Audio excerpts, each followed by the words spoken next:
Assalamualaikum warahmatullahi wabarakatuh. Salam nasional sejati dari saya Rusman Buton. Hari ini tanggal 20 Oktober 2022. Saya berada di Polres Kota Tangerang dalam rangka mendampingi rekan kami, saudara kami, Mayor Purnawirawan Sucipto yang tanggal 11 Oktober lalu ketika membantu bersama warga menyelesaikan pembuatan atau pengerasan jalan setapak atau jalan lorong akses menuju perkampungan. Namun ada pihak yang tidak berkenan dengan itu, yang merasa dirugikan sehingga mengambil tindakan seketika melakukan pengeroyokan terhadap rekan kami ini, saudara Mayor Sucipto. Nah, kebetulan hari ini proses pemeriksaan Mayor Sucipto yang kondisinya saat ini tulang hidungnya patah, jadi mengakibatkan cedera seumur hidup, sehingga dalam kondisi yang seperti itu beliau hari ini menghadiri panggilan untuk dimintain keterangan terkait laporan kepolisian yang sudah dibuat beberapa waktu yang lalu. Nah, saat ini saya bersama salah satu warga yang ada di tempat sekitaran kediaman beliau di Cipondoh, yaitu Bapak Yosep, Pak. Bapak Yosep. Beliau ini pada saat Pak Cipto ini sebagai ketua RW selama 3 periode, beliau pernah bersama beliau sebagai ketua RT ya. Jadi ketua RT yang tahu persis tentang kejadian ini, juga termasuk bagaimana sosok atau figur seorang Bapak Sucipto. Bapak Sucipto ini di mata warga yang tertindas, beliau adalah pahlawan. Tetapi di mata warga yang punya kepentingan, beliau ini adalah musuh. Lebih kurangnya gambarannya seperti itu. Langsung saja saya mungkin berbincang dengan Bapak Yosep seperti apa yang sebenarnya terjadi. Silakan. Assalamualaikum warahmatullahi wabarakatuh.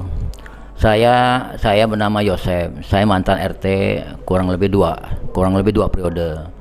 Pak Cipto waktu masuk ke Taman Jaya tahun 2000-an, dia adalah waktu itu sebagai anggota TNI.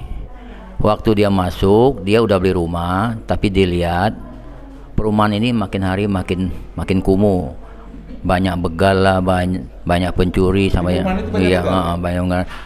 Akhirnya beliau dengan inisiatif dengan sebagai pahlawan TNI, anggota TNI, beliau mau benahin. Akhirnya dia diangkat jadi RW. Oh, masih berdinas aktif, beliau sudah diangkat jadi RW. Ya, RW. Iya. Kemudian beliau mau benahin. Rupanya ini komplek kita bagaimanapun juga namanya perumahan kan ada yang namanya perda. Perumahan yang tidak boleh dibuat usaha. Ternyata ada beberapa oknum, ada namanya pengusaha itu memanfaatkan kelemahan-kelemahan dari berbagai berbagai kalangan untuk bikin usaha. Akhir Pak Cipto berbenturan sama mereka. Dari pekerjaan sosial sebagai RW sampai merembet ke bagian tugasnya sebagai TNI, sampai dilaporkan ke Denpom, ke Gambir tuh nama garnisun sana. Saya sudah ikutin berapa kali. Saya cuma ngomong waktu itu udah sampai ke Lurah, ke camat ya, udah dilaporan ke tata kota segala, tapi tidak ada tindakan apapun. Karena pada dasarnya orang beli rumah itu kan buat hunian, bukan untuk usaha. Akhirnya kita menghadap lurah. Akhirnya kita orang dipanggil. Sampai di kelurahan itu yang datang pengurus kan hanya 4 orang, tapi kita dikepung sama namanya pengusaha, kurang lebih ada bangsa 15 orang sampai 20 orang. Pengusaha. Tapi yang lucunya waktu kita hadir Pak Cipto itu masih TNI, itu masih aktif, itu kurang lebih ada 2 orang 3 orang dari Denpom. Nah, kita juga bingung. Nah, akhirnya kita berdebat kusir, akhirnya Pak Lurah tidak bisa memutuskan. Nah, akhirnya ada salah satu pengusaha bilang bahwa yang selama ini laporkan ke Denpom ke mana-mana adalah dia. Makanya kita amat sayangkan sampai kita lapor ke camat. Kemudian kita orang pengurus dipanggil camat. Kata Pak Camat, ini perumahan kan belum diserahkan ke pemerintah. Kalau boleh kita dari pengurus minta surat keterangan dari developer yang punya tanah untuk mengatakan bahwa perumahan ini tidak pernah untuk untuk usaha. Kalau memang Bapak bisa dapatkan ini, nanti saya akan tugaskan Satpol PP yang dari kota atau dari kecamatan untuk akan kita suruh pindahkan semua. Saya potong sebelum berlanjut. Tadi Bapak bilang ada perda yang mengatakan bahwa tidak boleh membuat usaha di dalam sebuah komplek perumahan. Iya. Ada perda. Ada perdanya. Dan kenyataannya ternyata di dalam komplek itu banyak yang bikin usaha. Pernah di dalam komplek itu ada yang namanya pemalsuan saus, ada yang namanya pemalsuan minuman keras, oplos, sampai ada yang namanya pembunuh yang kabur ke situ juga ada yang pasti ketangkap. Bersembunyinya di situ. Ya, bersitu juga. Memang pada dasarnya mereka mau bikin perumahan ini supaya kelihatan kumuh. Ya tujuannya mungkin supaya bebas usaha. Ya mungkin ada MLB yang lain juga bisa. Nah akhirnya itu kan jalan kan sudah hancur Pak. Nah kita panggil pengusaha, hadap di kelurahan, kita minta pertanggungjawaban. Jawabannya begini, dia bilang ini kan ekonomi lagi begini, mana mungkin. Nah akhirnya kita inisiatif, kita nggak mau ribut, setiap rumah yang depan rumahnya pakai duit sendiri untuk ngecor. Turunan? Enggak, masing-masing. Kalau depan rumahnya dia ngecor sendiri.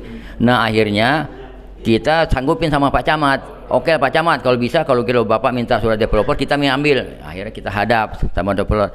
Ada surat sama Pak Cipto, surat yang mengatakan bahwa dia tidak pernah untuk merubah itu perumahan ini jadi tempat usaha. Akhirnya kita hadap camat, kita kasih, dapat Pak Camat, bangsa 2 minggu nggak ada tindakan sampai sekarang, nggak ada tindakan.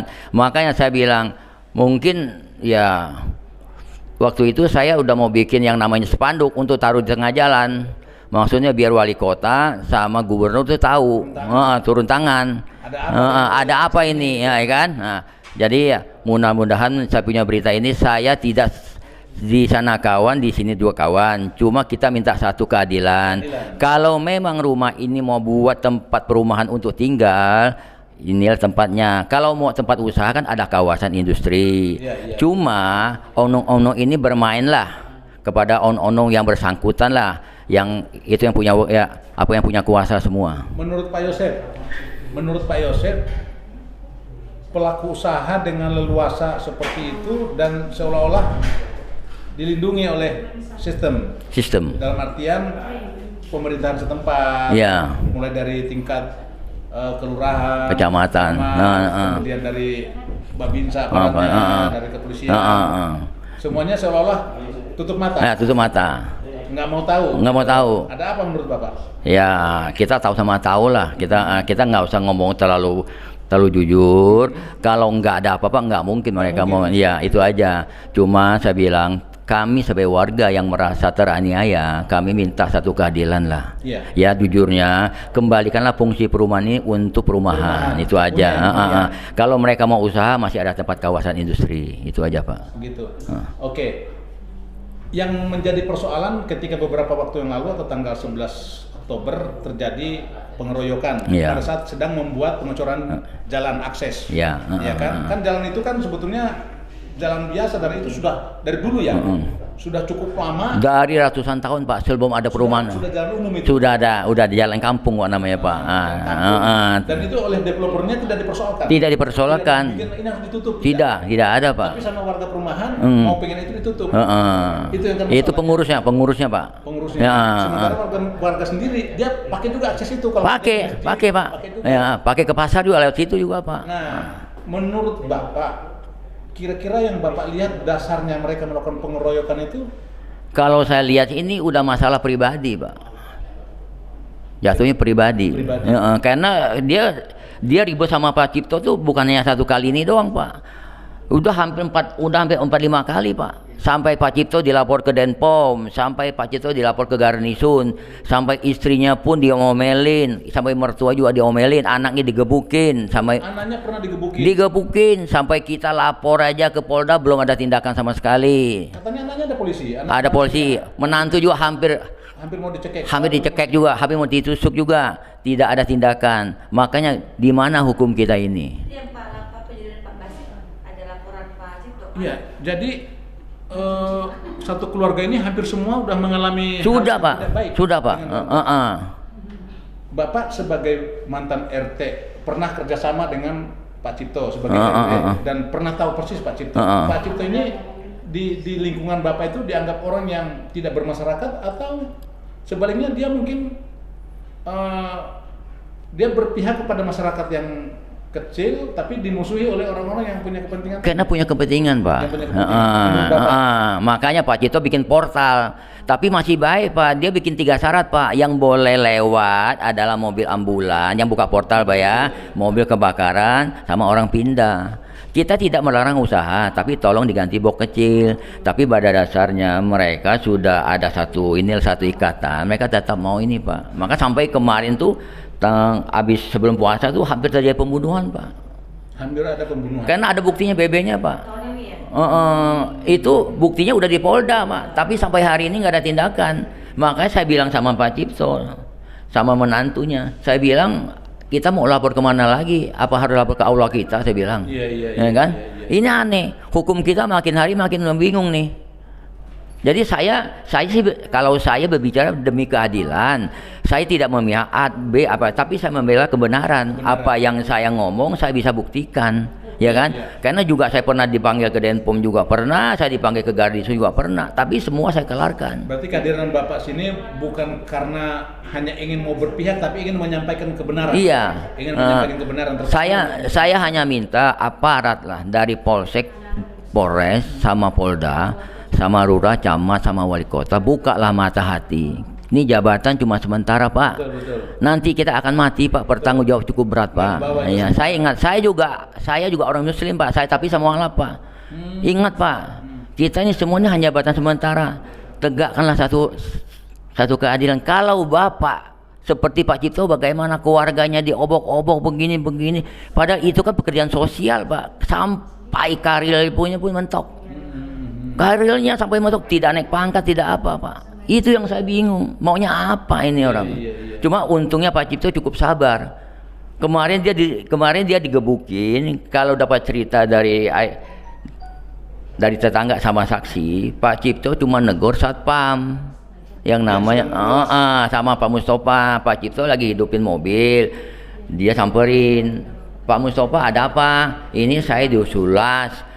Suruh siapa? Suruh pengurus. Kata Pak Cipto, kalau boleh koordinasi dulu sama RW kampung. Ini kan baru kemarin ya kan. Nah akhirnya kalau boleh suruh satpam hadirkanlah, ini namanya pengurus. Tapi beliau akhirnya nggak tahu bagaimana argumen. Nah kelihatan hanya cekcok mulut, nggak tahu bagaimana ada istrinya mantan RW sama yang sekarang istrinya Babinsa, yang istrinya Kamtipmas itu berfoto Pak, pakai viral. Nah Pak Cipto nggak terima katanya. Nah akhirnya nggak tahu jatuh bagaimana. Tapi berbalik fakta, seolah-olah kata Pak Cipto gebukin. Akhirnya datanglah suaminya, pukul Pak Cipto sampai hidungnya patah, sama karyawan ada puluhan. Jadi mereka menuding Pak Cipto ini melakukan pemukulan. Pemukulan. Sementara faktanya tidak. Itu kan kita kan ada CCTV, kita bisa ada CCTV, ada bukti, ada. Bukan berarti saya dekat Pak Cipto, saya bela enggak, saya bilang ini mulut saya ada tanggung jawab saya ke akhirat Pak, saya bilang Pak. Saya ngomong, saya berani ngomong kok. Cuma saya bilang kalau memang yang salah katakanlah salah, kalau benar katakanlah yang benar, itu aja masalahnya kan. Nah jangan dibalik-balik. Saya tolong bukalah dari Polsek, Polres, ya dari Polda, dari Lurah, Camat, Wali Kota, bukalah mata. Kami ingin supaya warga biasa yang punya itu yang tinggal situ dari tahun 96, kalau boleh kembalikanlah fungsi perumahan saya ini sebagai tempat hunian, bukan tempat usaha. Itu aja Pak.